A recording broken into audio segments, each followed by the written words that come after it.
तो लहूलुहान इन्होंने बंदर को नहीं किया, इस बंदर ने जो है देश के रॉ को लहूलुहान कर दिया। भारत की राजमुद्रा और भारत की फलानी चीज़ के साथ आप छेड़छाड़ नहीं कर सकते। ना इनके राज में हमारा झंडा सुरक्षित है, ना इनके राज में हमारी राजमुद्रा सुरक्षित है। उसकी जगह ये जो अपनी भड़ास निकालने के लिए हर प्रतीक को बदलने में लगे रहते हैं। और अगर आप भगवान का किसी भी तरह का अभिषेक देखना चाहते हैं, करना चाहते हैं, तो उसकी कीमत लगा दिए 20,000 रुपये। दोस्तों आदाब अर्ज़ है, मैं नीस अहमद खान हिंद वॉइस से आपसे मुखातिब हूँ। मेरे साथ रविंदर कुमार जी, बहुत बहुत स्वागत है रविंदर कुमार जी आपका। रविंदर कुमार जी, अब जिस तरीके से परतें खुल रही हैं और बीजेपी की ख़ासतौर पर कश्मीर से लेकर कई जगह से ऐसी चीज़ें आ रही हैं, यहाँ तक कि जो राजस्थान में जिस तरीके से एक्सपोजर हुआ कि जो लोग उसके सदस्य हैं जो शामिल थे वो मुसलमान थे, किसी उसके थे, तो उनका कनेक्शन पाकिस्तान से निकल रहा है। इस तरीके से कश्मीर में भी कुछ ऐसे लोग पकड़े गए जिनका बीजेपी से ऑफिस बेयरर थे लेकिन उनका कनेक्शन पाकिस्तान से था। तो ये क्या घालमेल, क्या आरएसएस और जो बीजेपी पाकिस्तान से कनेक्शन और पाकिस्तान की बुराई कर रहे हैं, समझ में नहीं आता। कुछ इसके बारे में खुलासा तो कुछ कीजिए हमारे दर्शकों को। देखिए, सबसे बड़ी बात यह है कि अभी हाल ही में बीजेपी का जो आईटी सेल है वो गड़े मुर्दे उखाड़ने में लगा हुआ है। जी जी बिल्कुल। और उन्होंने एक ताज़ा जो गड़ा मुर्दा उखाड़ा है वो ये है कि देश के जो उपराष्ट्रपति थे जी हामिद अंसारी, उन पर ये आरोप लगाया गया बीजेपी की आईटी सेल द्वारा कि वो पाकिस्तान के जो आतंकवादी संगठन है उनके संपर्क में थे और उनको वो देश की महत्वपूर्ण खुफिया जानकारी दिया करते थे। और ये जो आरोप है वो जिस व्यक्ति के थ्रू लगाया गया है वो देश की रिसर्च एंड एनालिसिस विंग, जिसे रॉ बोलते हैं, जो विदेशों में खुफियागिरी का काम करती है, उसके एक अधिकारी सूद हैं, उनके हिसाब द्वारा लगाया गया है। और उसे कहा है कि पाकिस्तान के एक पत्रकार को बुलाया गया और उससे उन्होंने 2-3 बार उनके साथ सार्वजनिक समारोह में शिरकत की और उसको इन्होंने खुफिया जानकारी दी। और खुफिया जानकारी क्या दी? ये दी कि हिंदुस्तान की रॉ जो है पाकिस्तान में, ईरान में, इराक में, मिडिल ईस्ट में कहाँ कार्रवाई करती है।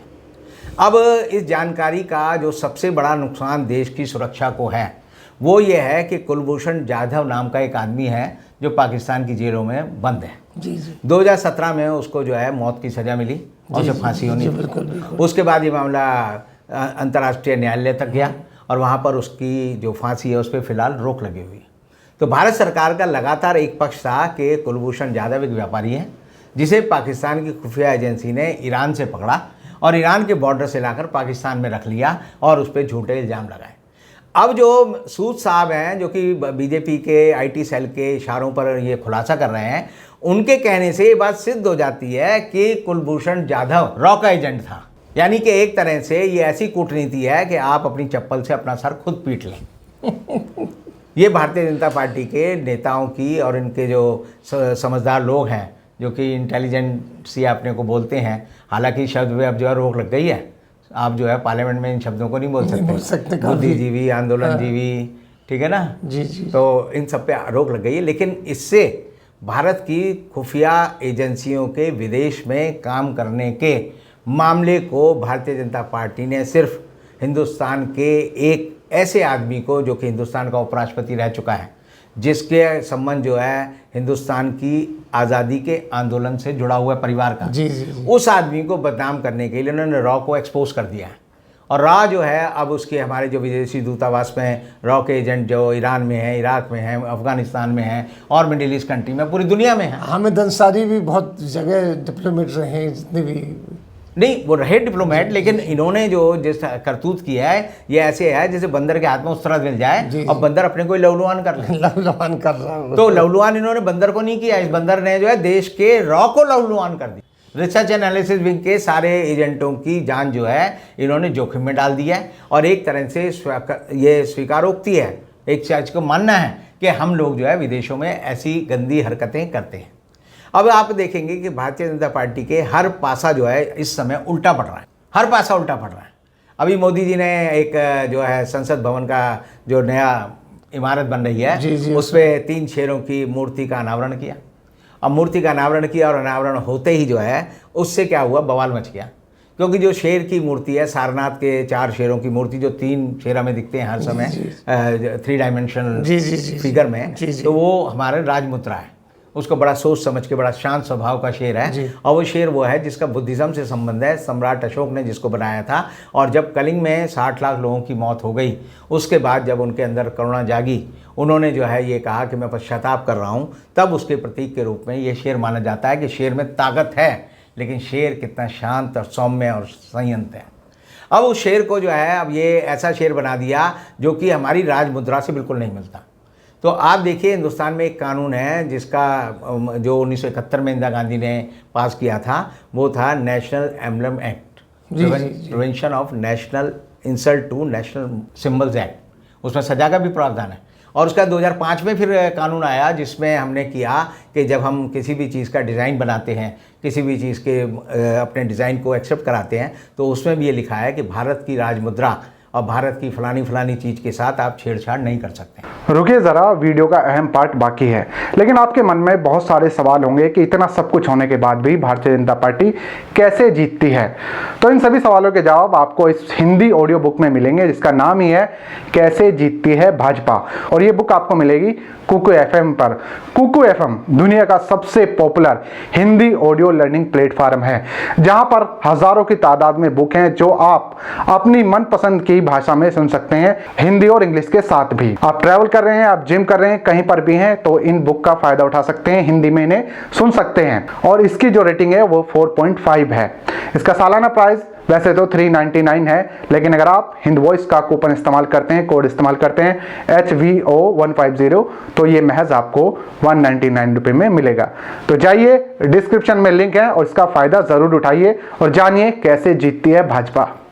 तो अब मोदी जी ने क्या किया, जो शेर बनाया वो ऐसा बनाया जो शेर कम लगता है, ऐसा लगता है जैसे उसमें भूस भर दिया हो। उसके दांत ऐसे बड़े बड़ा बना दिए, नीचे से देखे तो आदमी खतरनाक बना दिया, विद्रूप बना दिया। अब कह रहे हैं जी समय के साथ बदल रहा है। तो मैं सोच रहा था कि अगर समय के साथ बदल रहा है, अगर मोदी जी को कहा जाए कि भाई मोनालिसा की एक फोटो है ना, बड़ी फेमस है, जिसमें एक औरत है, वो हल्की सी मुस्कुरा रही है, लियोनार्डो दा विंची ने उसको बनाया। अब आप उसकी एक आँख जो है ऐसी बना दो, टेढ़ी सी, उसके होठ थोड़े टेढ़े कर दो, उसकी नाक थोड़ी टेढ़ी कर दो, तो मोनालिसा की जो पेंटिंग है पूरी दुनिया में सबसे ज़्यादा खूबसूरत पेंटिंग मानी जाती है। उसकी ये जो है एक तरह से क्या करेंगे, उसकी पूरी की पूरी जो है भद पीट देंगे। तो मोदी सरकार जो है हर राष्ट्रीय प्रतीक की भद पीटने में लगी हुई है। उसी तरह लगी हुई है जैसे अब 15 अगस्त को हम झंडे जो फहराएंगे ना, वो अभी तक झंडा जो था उसका एक साइज था, 2x3 का होता था, खादी का बना होता था, हैंडमेड खादी का होता था, उसमें जो है नेचुरल ऑर्गेनिक कलर इस्तेमाल होते थे। अब मोदी जी ने कहा है कि भारत के झंडे चीन से बनकर आएंगे, पॉलिस्टर के होंगे और वो लहराए जाएंगे। तो आप समझिए, ना इनके राज में हमारा झंडा सुरक्षित है, ना इनके राज में हमारी राजमुद्रा सुरक्षित है। उसकी जगह ये जो अपनी भड़ास निकालने के लिए हर प्रतीक को बदलने में लगे रहते हैं। पहले हिंदुओं के रूप में हम देखते थे कि भगवान जैसे हनुमान जी हैं, बड़ी शांत मुद्रा में बैठे हैं, राम की भक्ति कर रहे हैं। दूसरी हम देखते थे वो राम लक्ष्मण को लेके अपने कंधे पे जा रहे हैं। तीसरी हम देखते थे वो अपने कंधे पर जो है एक पर्वत को लेकर आ रहे हैं।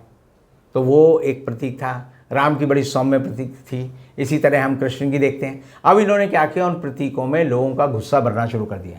राम का जो मोटिव है वो ऐसा है जैसे राम वो है जो धनुष बाण के बिना जो है प्रत्यंचा चढ़ाए बिना वो राम नहीं है। ऐसे हनुमान जी की बनाई है मोटिव जो कार के पीछे लग जाता है कि बड़े क्रोधित हैं, जैसे पूरी दुनिया को जला देंगे। इसी तरह कृष्ण की बनाई है कि कृष्ण बड़े क्रोधित हैं, सुदर्शन चक्र लेकर जो है वो भाग रहे हैं दुर्योधन के पीछे। तो ऐसे चीज़ें करने के लिए ये सरकार जो है निश्चित रूप से एक अपने कार्यक्रम के तहत चल रही है। वो कार्यक्रम है हर चीज़ का व्यवसायीकरण करना। अभी हमने देखा कि काशी में इन्होंने कॉरिडोर बनाया और उस कॉरिडोर में क्या किया, अब टिकट लगा दिया कि जो है आप दर्शन करेंगे तो आपको देने पड़ेंगे 500 रुपये। सुगम दर्शन यानी ये हम आपको बड़ा सुगम यानी आसानी से करा रहे हैं, उसकी कीमत है 750 रुपये। और आरती के 1000 रुपये, मंगलवार को विशेष आरती के 2000 रुपये।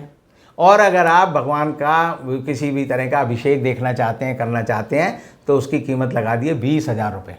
यानी गरीब हिंदू को जिसकी आस्था भगवान में सिर्फ ये होती है कि प्रणाम करके चलाए, उसके जो है पैसे जेब से निकालने का अभियान जो है सरकार ने चला रखा है। और वहाँ का सारा प्रबंध जो है अब पुजारियों के हाथ में नहीं है, इवेंट मैनेजमेंट वाली कंपनी के हाथ में है जो इजराइल की है। तो आप समझिए हिंदुस्तान के सारे प्रतीकों के साथ मोदी सरकार हिंदुस्तान की सुरक्षा के साथ किस तरह खिलवाड़ कर रही है और हम लोग चुप बैठे। बहुत सी बातें ऐसी हैं रविंदर जी की जिसके बारे में जनता चुप बैठी है, लेकिन इसका रोष कहीं ना कहीं फूटेगा। जिस तरीके से जो हमारा नेशनल एम्बलम है उसको उन्होंने बड़ी बड़ी दांत दिखा के इस शेर को बना दिया गया है। इस तरीके से काफ़ी चेंज हो रहे हैं।